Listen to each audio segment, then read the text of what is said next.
Now, pastes are something I really need to be in the mood for, not because I don't like the look of them or I don't like playing with pastes. I'm not a big fan of drying time and I'm a little bit impatient, but when I do pull them out, I never regret it.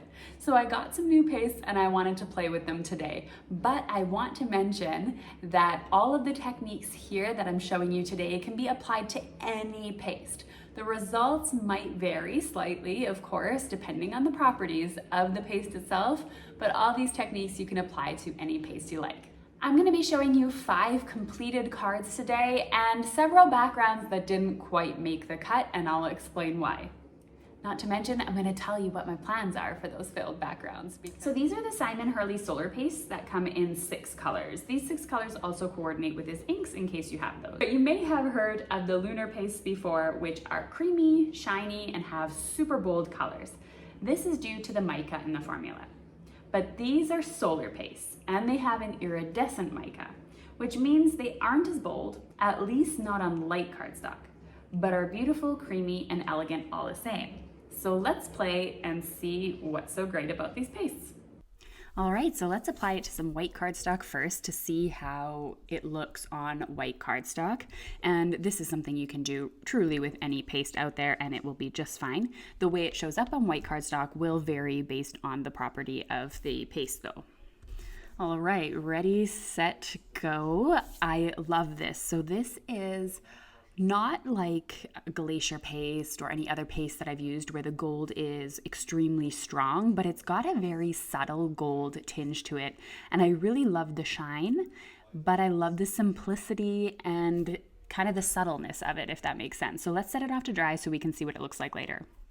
When I'm playing with my stencils like this and my pastes, I always keep just this Tupperware container with a little bit of dish soap and warm water or lukewarm water to put them in so that the paste doesn't settle and crust on my stencils. So apparently the big difference between lunar paste and solar paste is the fact that it shows up differently on dark cardstock. So on white cardstock, you get a very subtle look, but on dark cardstock, you'll get a little bit of a bolder look. It's not bold like the lunar paste. It is different, but it is very beautiful all the same. So let's apply this through a stencil with some dark blue cardstock and see what it looks like. Whether you apply it with a palette knife or something like this, like a stencil pal or anything like that, that's completely up to you and your choice. And of course, I didn't bother masking anything off and I got lines everywhere, but that's okay. We're just experimenting today. Not everything that I create when I'm experimenting and figuring out how a paste works will turn into a finished card. But it is good to know that when I try to wipe this off with my finger, a lot of it will come off, but not all of it. Now let's try over top of a ink blended background. I took 3 colors, something borrowed, Fiesta Blue, and Cummerbund. And I decided to just do a very subtle ink blend over top because I heard that when you apply these pastes that it actually picks up the color of the ink, and so I wanted to give that a try and let it dry and see what happens. So this happens with quite a few pastes, especially if you're using something like a dye ink that's water reactive, even when it is dry. You know, when you flick little water spots all over your cardstock and it reacts, that every dye ink does that. And it's no difference when I apply paste over top of ink as well. It will pick up that color and kind of seep it through. And that's what happens a lot of the times when I use something like a white embossing paste over an ink blended background, is it might not stay that super vibrant white. It's going to take on at the very least a tint of the inks that are behind it. But we won't be able to tell what it looks like until this actually dries. Next, I wanted to apply this using something other than, a standard stencil pal or a palette knife, something a little bit more subtle. So I grabbed a blending tool and I put this through the stencil. This is one of my backgrounds that I didn't really care for the way that it turned out, but I do know that I definitely can apply the paste this way with the foam and it looks really great. It doesn't put as thick of a layer of the paste on it, which can definitely be helpful if you're going for a very, very subtle look.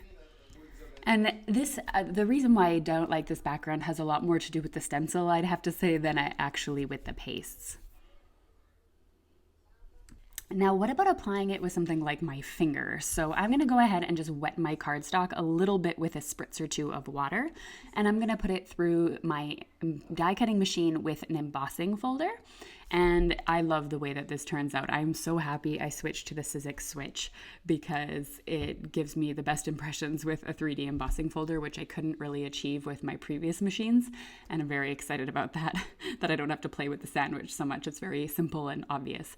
Very beautiful design, and I'm gonna apply some of this with my finger now and see how it looks. So I'm just trying to pick up as little paste as possible. So I'm just using the paste that's kind of stuck in the lid here. And I am just rubbing it on my mat first, so I have quite little amounts. And then I'm doing my best to kind of stay in the lines as best as you can. Maybe a detailed blending brush might work a little bit better for this. I'm not too sure. But I feel like with my finger, I have a little bit more control of how heavy I push down onto the cardstock rather than with a tool. So I can kind of see if am I staying on the textured part or am I actually hitting my background.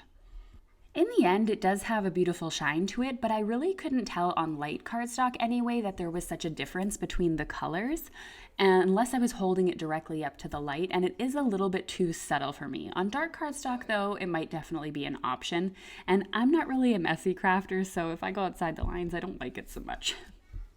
So I decided to put it to the test. I'm using darker cardstock, the same design, and I'm using a blending brush to help me kind of stay in the lines and be less messy, and I'm applying the paste.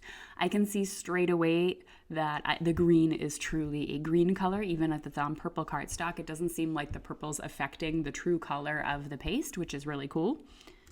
Obviously, using the purple paste, it's a little less subtle because I'm using a tone on tone or a color on color, and you get that beautiful shine though. And it's definitely a really pretty look. Now, me personally, I think if this was the look that I'm going for, a 3D embossing folder, I want some sort of shine or a metallic look to it, I'd probably use embossing ink over top and spread some perfect pearls before I would work with a paste like this because I'm not accurate enough, but overall it definitely did the job. I wanted to try out the different colors on a dark piece of cardstock. So I grabbed myself a black piece of cardstock and I'm gonna go over in the rainbow colors because they're pretty much rainbow colors that are available right now. And I'm gonna go over with my palette knife on this corner rainbow stencil that I have so I can put each paste in its own little arc. I believe though I'm only going to have room for 5 colors and not all 6. So I've got the first 3 done here, and now we gotta wait for it to dry, and I gotta use the second part of the stencil to fill in the other arcs. Okay, so you can see the 3 colors that are completely dry here. I waited entirely for this to air dry.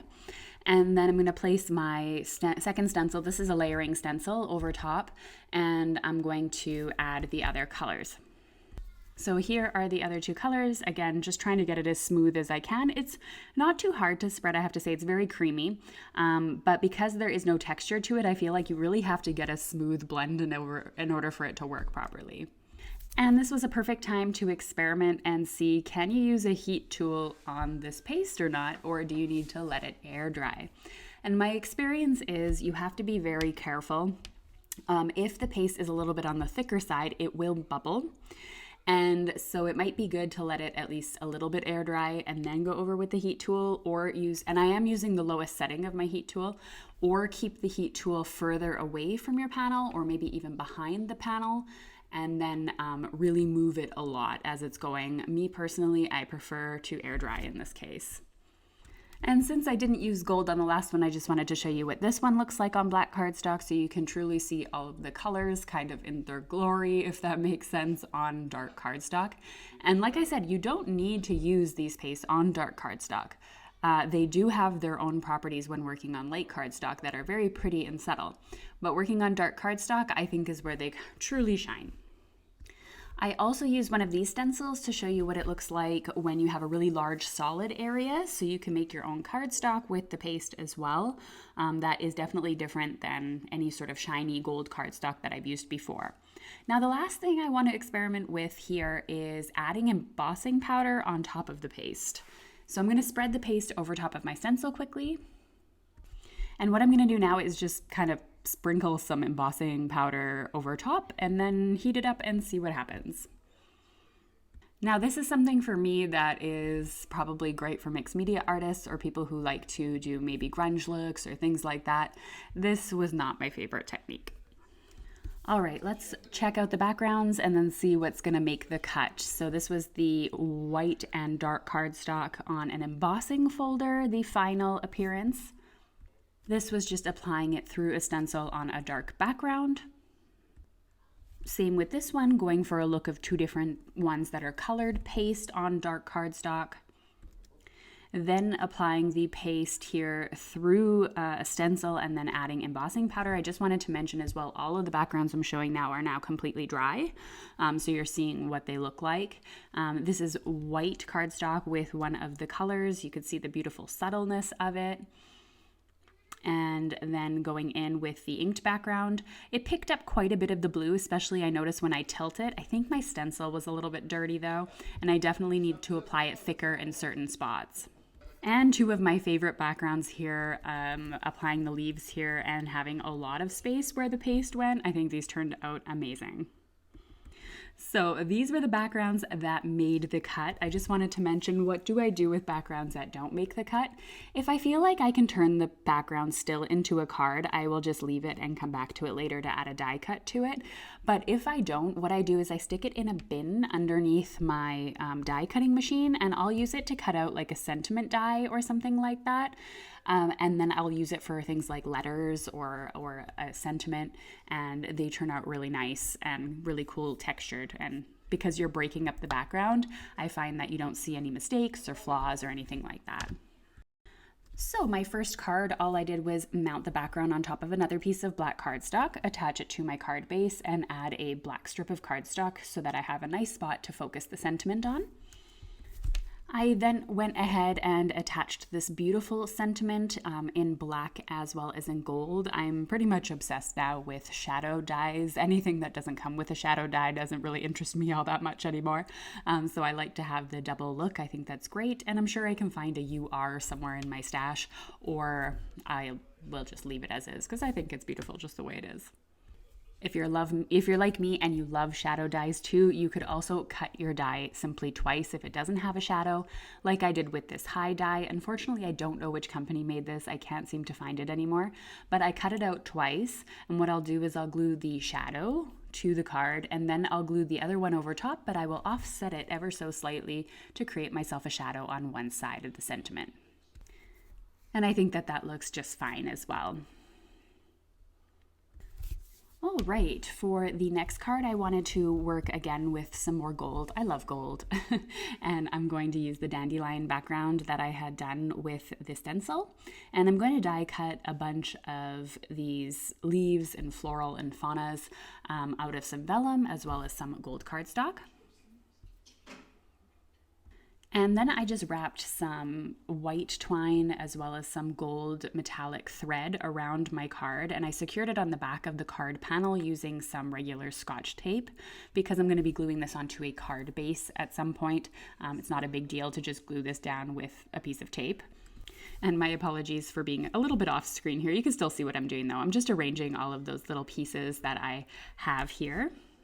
And I decided to experiment a little bit and try to attach these with a wax seal. I really like the wax seal look these days, but it didn't turn out the first time so well, so I tried to pick as much of the wax seal off as possible while it was still kind of warm. So then I decided to create the seal actually off of my card because the twine actually made it kind of flick out and it didn't work so well.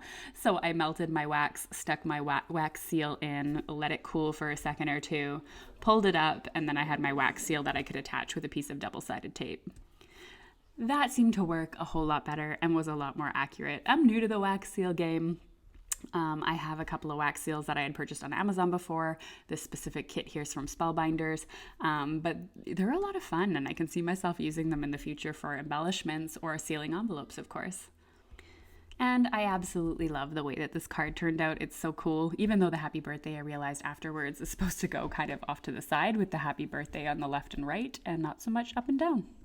Now this background here, all I did was attach it to a white card base. I grabbed a sentiment out of my box that's full of sentiments that I could just grab and go, and I attached this here and was done with the card. And the last background, I simply added a high die to the background, and I think it all looks fantastic.